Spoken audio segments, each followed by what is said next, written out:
ഈ അച്ഛനും അമ്മയും ഭയങ്കര റെസ്ട്രിക്റ്റഡ് ആയി വളർത്തുന്ന കുട്ടികള് കുറച്ചുകൂടെ കഴിഞ്ഞാൽ അവരുടെ ഒരു ടീനേജ് കാലഘട്ടത്തിൽ അല്ലെങ്കിൽ കുറച്ചുകൂടെ മുതിർന്നു കഴിഞ്ഞാൽ ഭയങ്കരമായിട്ട് ഈ കള്ളം പറയാനുള്ള ചാൻസ് കൂടുതലാന്ന് പറയുന്നത് കേട്ടിട്ടുണ്ട്. അത് അവരെന്ത് കള്ളമാണ് പറയുന്നതെങ്കിലേ നമുക്കത് കറക്റ്റായിട്ട് പിടിക്കാൻ പറ്റും. എന്തിനാണ് ഇവർ കള്ളം പറയുന്നത്. പിള്ളേർ കള്ളം പറയുന്നതൊക്കെ സ്വാഭാവികമാണ്. ഇപ്പം നമ്മളും കുട്ടിക്കാലത്ത് എന്തെല്ലാം കള്ളം പറഞ്ഞ് നമുക്കറിയാലോ അല്ലേ. പിള്ളേർ അത് അവർ എന്തുകൊണ്ടെന്ന് വെച്ച് കഴിഞ്ഞാൽ അവർക്ക് അവയർനെസ് ഇല്ല. അത് ആ അവയർനെസ്സിലോട്ട് എത്തിയില്ല. കുട്ടികൾ ഒരിക്കലും കുരുത്തക്കേട് എന്നാണ് നമ്മൾ പറയുന്നത്. അവർ കുരുത്തക്കേടൊന്നുമില്ല കാണിക്കുന്നത്. അവർ ഇപ്പോൾ പഠിക്കാത്തതിന് അടിക്കുക, കുരുത്തക്കേട് കാണുന്നതിന് അടിക്കുക എന്നൊക്കെ പറയുമ്പോഴത്തേക്കും സത്യത്തിൽ അവർ അടിച്ചാലും അടിച്ചില്ലെങ്കിലും അവർ ഇന്ന ഏജിൽ ആ ഒരു എഡ്യൂക്കേഷൻ കിട്ടുമ്പോൾ അവർ മാറുകയാണ് ചെയ്യുന്നത്. നമ്മളൊക്കെ അങ്ങനെയല്ല. നമ്മൾ അടിച്ചത് കൊണ്ടൊന്നും ഒന്നും നന്നായിട്ടൊന്നും ഇല്ല. സ്കൂളിൽ എത്രയോ അടി നമുക്ക് കിട്ടിയിട്ടുണ്ട്. അത് ആ കാലത്ത് നമ്മൾ ചെയ്യുന്ന അറിവില്ലായ്മയിൽ ചെയ്യുന്ന സാധനം അറിവ് വന്നപ്പോൾ നഷ്ടമായി നമുക്ക് ആ ചെയ്തുകൊണ്ടിരുന്നത്. എല്ലാവരും അങ്ങനെയാണ്.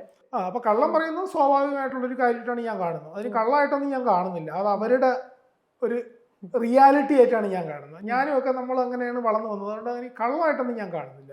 എൻ്റെ മകൻ്റെ കാര്യം പറയുകയാണെങ്കിൽ ഈ പൂർണ്ണമായിട്ട് എല്ലാം ഞാൻ എപ്പോഴും പറയുന്നതാണ്, ഒരു സാധനം ഒളിച്ചു വയ്ക്കേണ്ടതില്ല.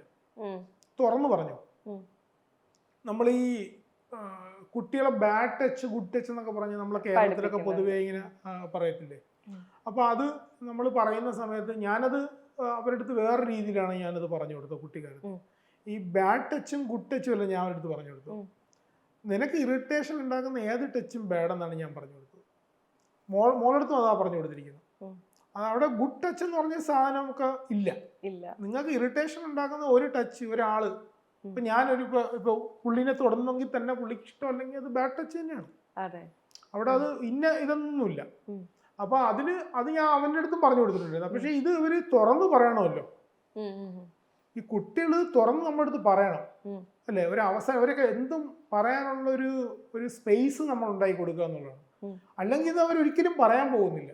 ഈ പറയാൻ പോവാത്ത കാര്യങ്ങൾ തന്നെയാണ് നമ്മൾ തന്നെ നമ്മുടെ ജീവിതത്തിൽ എന്തെല്ലാം കാര്യങ്ങൾ ഒളിച്ചു വെച്ചിട്ടുണ്ട്. ഫാദറിന്റെ അടുത്തും മദറിന്റെ അടുത്തും പറയാതെ കുട്ടിക്കാലത്ത് എന്തെല്ലാം കാര്യങ്ങൾ. അത് സ്പേസ് ഇല്ലാത്തതുകൊണ്ടാണ് നമ്മൾ പറയാത്തത്. എൻ്റെ വൈഫിനൊക്കെ ഇന്നും പേടിയാണ് ഒരു കാര്യം തുറന്ന് പറയാൻ.